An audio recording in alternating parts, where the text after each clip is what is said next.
बिस्मिल्लाहिर्रहमानिर्रहीम। शुरू करता हूँ अल्लाह के पाक नाम से जो बहुत बड़ा मेहरबान नहायत रहने वाला है। दोस्तों, बहनों, भाइयों, बुजुर्गों, अस्सलाम वालेकुम वरहमतुल्लाहि वबरकातुहू। हम अपने बयानात के सिलसिलावार वीडियोस की आज की किस्त में हम खुशामदीद कहते हैं और आज का हमारा बयान नंबर है 40 और हम इस बयान में सूरह यूनुस में एहतसाब के बारे में क्या कहा गया है वो बयान करेंगे। दोस्तों, बहनों, भाइयों, बुजुर्गों, हमारा मकसद कुरान पाक और सुनते रसूल से सीखना और सिखाना है।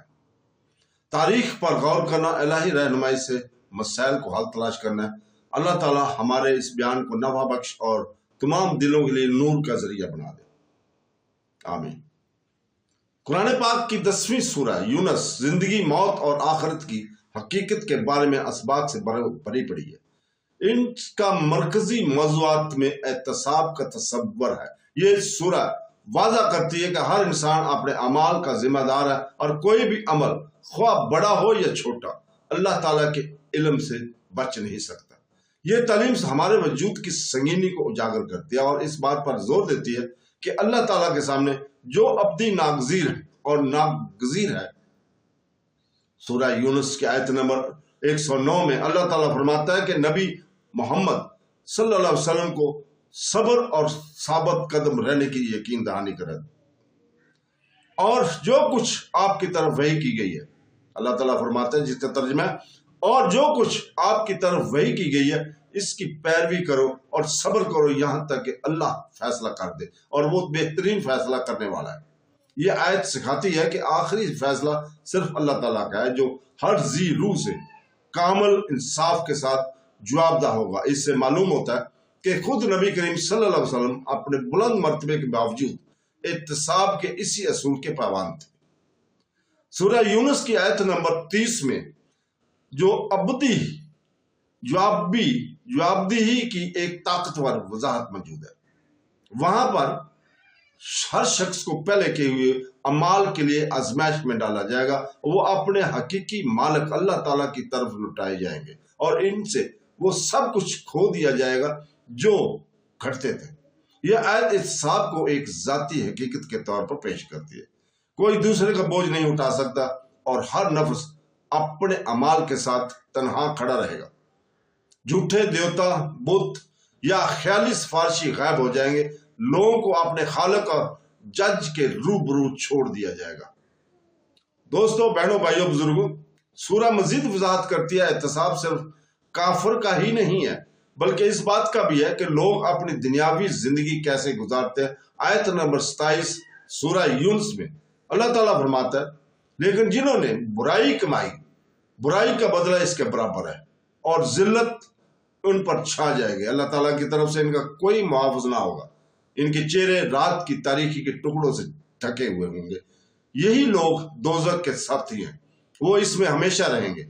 ये आयत बात को जाहिर करती है कि अमाल ख्वाह अच्छे हों या बुरे, वो ऐसे नताइज लाते हैं जो इनकी फितरत से बिल्कुल मुताबिकत नहीं रखते हैं। एहतसाब इंसाफ यकीनी बनाता है जहां किसी को इससे ज्यादा सजा नहीं दी जाती और ना ही किसी को इनाम से मरहूम किया जाता है। दोस्तों, बहनों, भाइयों, बुजुर्गों, सूरह यूनुस में जवाबदेही का असूल इन मोमिनीन तक भी फैला हुआ है जो नेकी के लिए कोशिश करते हैं। आयत 26 सूरह यूनुस में अल्लाह ताला फरमाता है, जिसका तर्जुमा है, जिन लोगों ने नेकी की इनके लिए बेहतरीन अजर और इजाफी है। इनके चेहरों पर ना अंधेरा छाएगा और ना जिल्लत और ना जन्नत के साथी आएंगे। ये जन्नत के साथी होंगे, वो इसमें हमेशा रहेंगे। अजाफी के तसव्वुर को उलमा ने जन्नत में अल्लाह ताला के देखने को नेमत के तौर पर बयान किया। ये वादा करता है कि अच्छे अमाल की जवाबदेही ना सिर्फ इंसाफ बल्कि इलाही रहमत और इनामात में इंसानी तसव्वुर से बाहर है। एक और पहलू का जिक्र भी किया गया है कि दुनियावी माल या ताकत लोगों के एहतसाब से बचने में मदद नहीं देगी। आयत नंबर 54 सूरह यूनुस में अल्लाह ताला फरमाता है, जिसका तर्जुमा है, और अगर हर जुल्म करने वाले के पास रोए जमीन की हर चीज होती तो वो इससे फिदिया में दे देता और जब वो अजाब देखेंगे तो पेशेमान होंगे, लेकिन इनका अजाब के साथ फैसला किया जाएगा और ان پر ظلم نہیں ہوگا۔ یہ آیت واضح کرتی ہے کہ مادی دولت اور دنیاوی اثر و رسوخ قیامت کے دن کسی کو فائدہ نہیں دے گا۔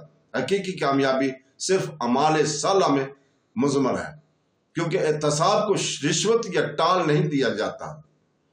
احتساب کا تعلق وقت کی آگاہی اور دنیاوی زندگی کی عارضی نوعیت سے بھی ہے۔ آیت نمبر 45 میں سورہ یونس کی اللہ تعالیٰ فرماتا ہے، جس کا ترجمہ ہے، اور جس دن وہ ان کو جمع کرے گا گویا وہ دنیا میں دن کی ایک گھڑی کے علاوہ ایک دوسرے کو پہچانتے ہوئے نہیں رہیں گے۔ وہ لوگ خسارے میں پڑ گئے جنہوں نے اللہ تعالیٰ سے ملاقات کا ذکر کیا اور ہدایت یافتہ نہ ہوئے۔ یہ آیت اس بات پر روشنی ڈالتی ہے کہ لوگ بہت دیر سے سمجھیں گے کہ زمین پر ان کی زندگی مختصر اور عارضی تھی۔ احتساب ان لوگوں کے ضائع ہونے والے مواقع کو بے نقاب کرے گا جنہوں نے خدائی ہدایت کو نظر انداز کیا۔ دوستو، بہنوں، بھائیوں، بزرگوں، احتساب کے بارے میں سورہ یونس کے پیغام کی تائید حضرت محمد صلی اللہ علیہ وسلم کے ارشادات سے بھی ہوتی ہے۔ صحیح مسلم حدیث نمبر 2864 میں رسول پاک صلی اللہ علیہ وسلم نے فرمایا، بندے کے پاؤں قیامت کے دن نہیں ہلیں گے جب تک کہ اس سے اس کی زندگی کے بارے میں نہ پوچھا جائے کہ اس نے کیسے خرچ کیا، اس کا علم اس نے اس پر کیسے عمل کیا، اس کا مال اس نے کیسے کمایا اور کیسے خرچ کیا، اور اس کے جسم کے بارے میں کہ اس نے اسے کیسے استعمال کیا۔ اس حدیث سے معلوم ہوتا ہے کہ احتساب مفصل اور جامع ہے۔ علم سے لے کر مال اور دولت تک زندگی کے ہر بہتر کا اللہ تعالیٰ کی طرف سے جائزہ لیا جائے گا۔ صحیح بخاری کی ایک اور حدیث ہے، حدیث نمبر 6537، جس میں حضور پاک صلی اللہ علیہ وسلم کو فرمایا، لوگ قیامت کے دن ننگے پاؤں برہنہ اور غیر مختون جمع کیے جائیں گے۔ یہ حدیث احتساب کے دوران اللہ تعالیٰ کے سامنے بڑی نوع انسان کی عاجزی، بے بسی پر زور دیتی ہے۔ اس دن سماجی حیثیت، دولت اور غرور کا کوئی مطلب نہیں رہے گا۔ کیا فرق پڑے گا ایمان کے اخلاص اور اعمال کا ریکارڈ۔ سورہ یونس اس بات پر بھی زور دیتی ہے کہ جواب دہی ہدایت سے منسلک ہے۔ آیت نمبر 44 میں اللہ تعالیٰ فرماتا ہے، بے شک اللہ لوگوں پر ہرگز ظلم نہیں کرتا بلکہ لوگ اپنے آپ پر ظلم کرتے ہیں۔ یہ آیت بتاتی ہے کہ احتساب میں ناکامی اللہ تعالیٰ کی طرف سے ناانصافی کی وجہ سے نہیں بلکہ لوگوں کے غلط انتخاب کی وجہ سے ہوتی ہے۔ ذمہ داری ان لوگوں پر عائد ہوتی ہے جو اللہ تعالیٰ کی نشانی کو نظر انداز کرتے ہیں اور حق کی بجائے خواہشات کی پیروی کرتے ہیں۔ سورہ یونس احتساب کو مومنوں اور کافروں دونوں کے لیے مرکزی یاد دہانی بناتی ہے۔ مومنوں کے لیے یہ صبر، راست بازی اور اللہ تعالیٰ کی رحمت پر امید کی ترکیب دیتی ہے۔ کافروں کے لیے ایک سخت تنبیہ فراہم کرتے کہ جب احتساب حقیقت بن جائے گا تو آخرت کا انکار پشیمانی کا باعث بنے گا۔ یہ سورہ انصاف کو رحمت کے ساتھ جوڑتی ہے، انسانیت کو یاد دلاتی ہے کہ احتساب کا مقصد ظلم کرنا نہیں ہے بلکہ انصاف کو یقینی بنانا، اچھے اعمال کا حد سے زیادہ اجر دیتا ہے۔ سورہ یاسین اور سورہ یونس اللہ تعالیٰ کے سامنے جواب دہی کی واضح تصویر پیش کرتی ہے۔ یہ سکھاتی ہے کہ ہر ذی روح اپنے اعمال کے ساتھ اکیلا کھڑا رہے گا۔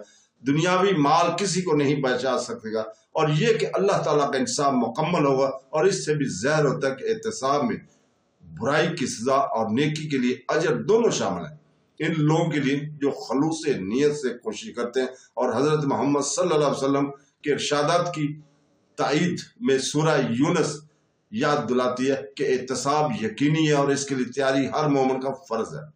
تو دوستو، ہم آج گفتگو کا اختتام اپنی دعا سے کرتے ہیں۔ اے اللہ تعالیٰ، ہمارے دلوں کو پاک کر، ہمارے اعمال کو قبول فرما، ہمارے گناہوں کو معاف فرما اور ہمیں اپنے شکر گزار بندوں میں شامل فرما۔